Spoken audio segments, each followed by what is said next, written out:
নমস্কার, আমি তৃণমূল কংগ্রেসের সাংসদ মহুয়া মৈত্র বলছি। বিজেপি সরকারের পরিবর্তনের আরেক ঝলক এবার শিক্ষা ব্যবস্থার। পশ্চিমবঙ্গের শিক্ষা ব্যবস্থা গত 15 বছরের কত অবনতি হয়েছে, অনেক কিছুই তো বিজেপি বলল। তা এখন কয়েকটা জিনিস তুলে ধরি আপনাদের কাছে। নিট সংক্রান্তে আমি একটা ভিডিও গত সপ্তাহে করেছিলাম, তবু 2-3টে জিনিস মনে করিয়ে দিই।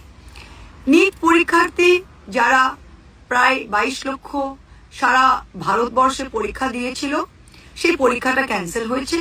পশ্চিমবাংলায় 1,09,000 মতো স্টুডেন্ট যারা এই পরীক্ষায় বসেছিল, ছাত্রছাত্রী, তাদের আবার পরীক্ষা ক্যান্সেল করে নতুন করে পরীক্ষা দিতে হবে। যারা 1 বছরেরও বেশি প্রিপেয়ার করে পড়াশোনা করে পরীক্ষাটা দিয়েছিল, তাদের আবার পরীক্ষাটার জন্য প্রিপেয়ার করে আবার দিতে হবে। 1 বছর নষ্ট হলো। 1 লক্ষ স্টুডেন্ট মানে তার সাথে মা বাবা ভাই বোনও জড়িয়ে থাকে। প্রায় 40 লক্ষ মানুষ এটা নিয়ে এফেক্টেড। এই হলো নিট।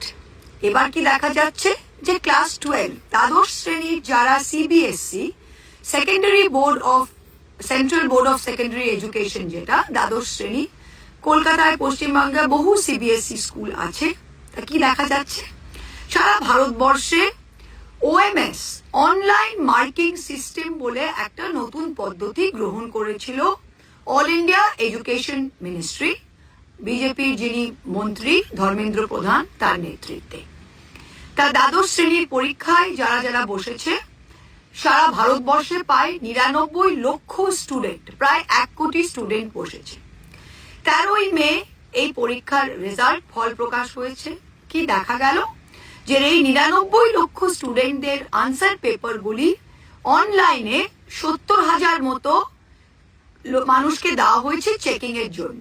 কিন্তু যখন রেজাল্ট বেরোলো, কি দেখা গেল যে গত বছর পাস পার্সেন্টেজ যত মানুষ পাস করেছিল, সেই পাস পার্সেন্টেজটা ছিল 89.3%।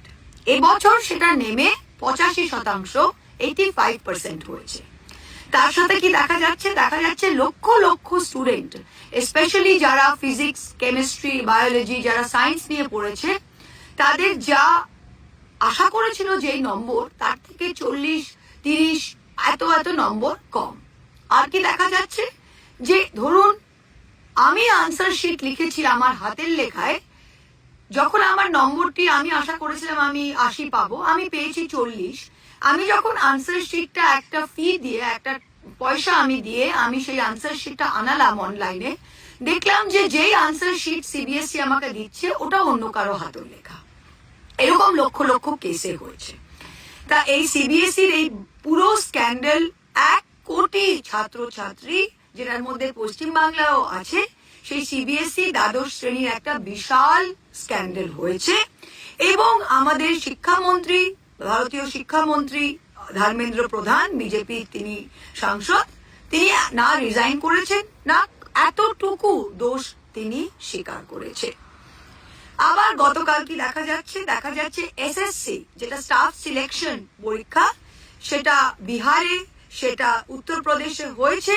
এবং ধরুন 500 মানুষকে অ্যাডমিট কার্ড দেওয়া হয়েছে একটা পরীক্ষার সেন্টারের জন্য। তারা যখন পৌঁছচ্ছে সেখানে আইডি কার্ড নিয়ে, দেখা যাচ্ছে সেখানে 300 জনের মতো সিট, 500 জনকে আইডি কার্ড দেওয়া, 300 জনের মতো সিট। ইউপি, বিহার, এমনকি যোগী আদিত্যনাথের আপন জায়গা প্রয়াগরাজ, যাকে আমরা এলাহাবাদ বলি, সেখানে রাস্তা পর্যন্ত ব্লক করে দিয়েছে। তা আমাদের এখানে রাস্তা ব্লক করলে তো আপনারা এনআইএ লাগান, তা প্রয়াগরাজে যে রাস্তা ব্লক হচ্ছে, ওখানে কি করছেন আপনারা? তা শিক্ষা ব্যবস্থা তৃণমূলের সরকারের সময় শিক্ষা ব্যবস্থার অবনতি হয়েছে। নিট, সিবিএসসি এবং এসএসসি, 3টে বড় বড় পরীক্ষা অল ইন্ডিয়া, বিজেপি সরকার একেবারে লাজে গোবরে হয়ে আছে। এটার পরে আপনাদের সবাইকে এই পরিবর্তনের এই ঝলকটা একটুখানি তুলে ধরলাম। অনেক ধন্যবাদ। Thank you.